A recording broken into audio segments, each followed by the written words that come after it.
Persona and Kingdom Hearts are both beloved series that have been running for quite some time now, and somehow I only just got into them this year. I got through all the Kingdom Hearts games that are available on the PS4, and I also got all the way through Persona 3, and I thoroughly enjoyed all of them. So obviously, the next thing that I wanted to play after playing 200 or so hours of RPGs was a bunch of rhythm games? Of course not, but here we are. I've never really been an adamant fan of rhythm games, considering that the only rhythm games I've ever really played were Guitar Hero and Rock Band. So there had to be some reason beyond it's a rhythm game that I wanted to get these rhythm game spinoffs, if you can call them that, considering that they're all canon. I only got Kingdom Hearts Melody of Memory when it released last month because the trailer promised new story after the events of Remind involving Kairi. More on that story later. And the trio of Persona dancing games is on sale this month for $20. So I figured I may as well get them considering they're normally $50. Now, do I think that buying these games was a mistake? No, not exactly. Do I think that these games were necessary entries for their respective franchises? Well, let's take a deeper dive into what I think. Before I dive in, I wanted to mention that I will not be covering P5D as I didn't play it. I'm currently getting through P5R and I didn't want to potentially spoil myself. I will be covering P4D with P3D though, because I watched a friend play most of P4G, so I know I wouldn't be spoiled playing P4D. I think the Kingdom Hearts games and the Persona games all have excellent music, and they also have a lot of it, so I'd be shocked if either screwed up in that department. Needless to say, both games did pretty well in that department. Most of the songs you'd expect from the games shows up, but that said, there's a catch to both the games that kind of leaves a sour taste in my mouth, especially with the Persona dancing games. But first, I'll start with the positive. The music that they included, both the original songs from the games and the remixes, is pretty freaking awesome. Even the remixes that I wasn't particularly a fan of, I could tell that they had love put into them. And it was great to hear that Persona 3 in particular had a lot of vocals re-recorded to make the lyrics clear, especially noticeable in Burn My Dread. P3D also threw in a lot of tracks from P3P, and P4D had Maze of Life from Persona Q for some reason. But man, this is beating a horse that's long since dead, but the DLC is freaking ridiculous. Especially the tracks that have a character that isn't in the main game. $5 for a song that's probably less than 5 minutes? I get that they have to take the time to make a new character model, but you can't tell me that they weren't already planning on creating a model for Shinji, Theodore, Marie. Speaking of which, Shinji totally should have been a character in the base game of P3D. And some of the tracks are glaring exclusions that should have been put in the base game, or were already songs in P4D. Like, why?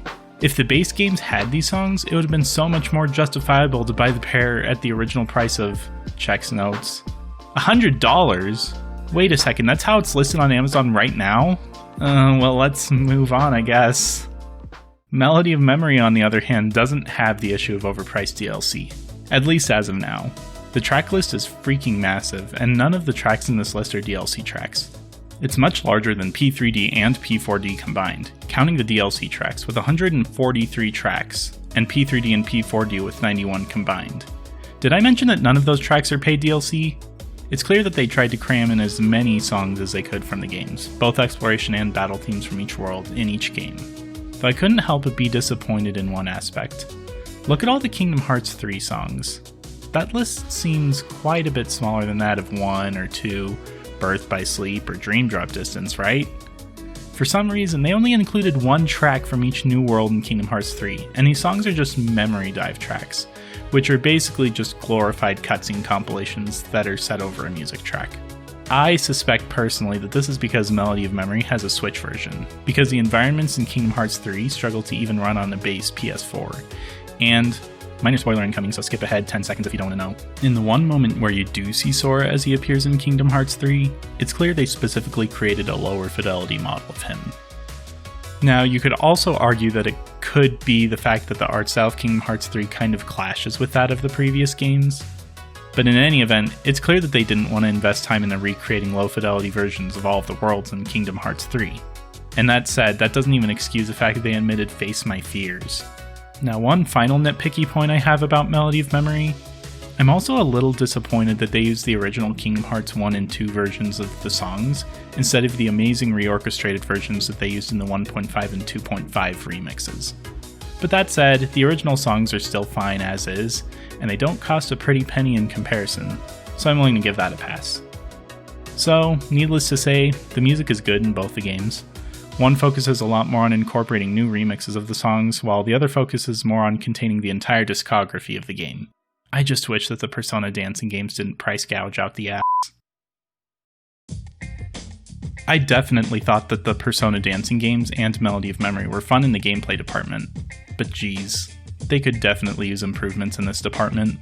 The two games took pretty different approaches to translate their respective franchises to a rhythm game. Persona Dancing, understandably, wanted to focus on the dancing, and this is very evident in their user interface design. They smack the dancing action dead center, with the timing guides for the notes, dance steps, whatever you call them, at the very edge of the screen, along with the other info like the hype gauge, fever stars, score, other elements that indicate how well you're doing in the song.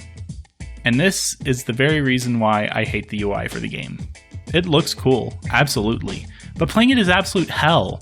I never know whether to focus on the note guides to make sure that the button I'm pressing is in time, or to have my eyes focused on the center so I don't miss the notes that appear on the opposite corner of the screen. And this was even worse in P3D, where the dark blue hue of the notes blended in with most of the backgrounds. I honestly think the UI would be so much better if the UI went with an outside-in approach, as opposed to an inside-out approach. But then I guess the action wouldn't be focused on your waifus dancing in the center.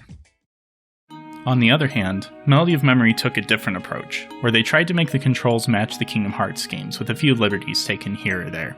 On the PlayStation 4, attack is cross, with L1 and R1 also working as attack buttons, intended for when you attack multiple enemies at once. Jump and glide are circle, and the ability crystals are triangle, which use the same interaction animation they've used since Kingdom Hearts 2. So naturally, it should just feel like you're playing any other Kingdom Hearts game, right? Well, as much as playing Chain of Memories feels like you're playing any other Kingdom Hearts game, I don't know what it is about everyone's memories, but they sure do make the games really unintuitive to play. Now, to Melody of Memory's credit, I was able to pick it up and play it decently a lot faster than I was the Persona dancing games, but I do think it was me playing all the other Kingdom Hearts games that helped in that department rather than the game being better designed, because I don't really think there's a way to simplify a rhythm game on a controller more than Persona dancing did. There could have been something to ameliorate the simultaneous attacks, because I'm not a fan of the bumpers doing it alongside the cross button, but if that was less obnoxious to pull off, I wouldn't have had issues with the simultaneous attacks being mixed in with the jumps and the ability crystals everywhere in the Proud difficulty. Square is unused in this game, at least without song modifiers, and the D-pad is useless in most modes unless you rebind it to just act as the face buttons, so it definitely wasn't an issue of not having enough buttons. So, my conclusion on the gameplay? Both are a bit of a pain to play and they could definitely be improved to make them less clunky to play, but I still genuinely had fun with them, which is really what I'm looking for in a game. If you plan on playing any of these for the story, don't bother, except maybe with P4D. P4D has an okay story as far as a sequel to P4 goes. Long story short, for those who haven't played it, the investigation team gets together to perform in Risei's comeback performance at the Love Meets Bonds festival. Some Shadow World hijinks ensues, but in this Shadow World, no violence can happen as you and Naoto find out. So instead they have to defeat shadows by dancing. No joke. It's honestly not as bad as it sounds, and they justify the fact that they know how to dance because they've been practicing for this performance. But this game's story is nothing to write home about, and it suffers from some extreme plot point repetition, both copying from P4 as well as copying plot points within the game itself, especially when you save the girls in Konami and Kitchen at the beginning. So if you're expecting a story that's up to the quality of the mainline Persona games, you'll be setting yourself up for failure. Now, while P4D has a fairly substantial story, on the other hand, P3D doesn't really have any story to speak of. The whole premise is that Cease is taken to the Velvet Room, Club Velvet, in their sleep, and Elizabeth begs him to dance so she can compete in a dance-off with Caroline and Justine, the link between this game and P5D. There really isn't much more to the story. There's a social mode where you can have some conversations with each of the characters, and that's really the only other story there is. They justify everyone being able to dance because they're in a dream, so their bodies would move just as they imagine it would, which, I guess? But yeah, this is definitely not a game you get for the story.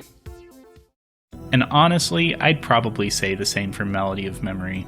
I know, the reveal trailer made a big deal about the story, considering we saw Kairi, Riku, and someone that appears to be the Master of Masters in the final world. But the story was literally only 20 minutes at the very end of the game. I'm not even kidding, you can look up the cutscenes here on YouTube. The rest of the game leading up to this point was just a recap of all the games thus far, which they've already done several times before. So, my final verdict on the story?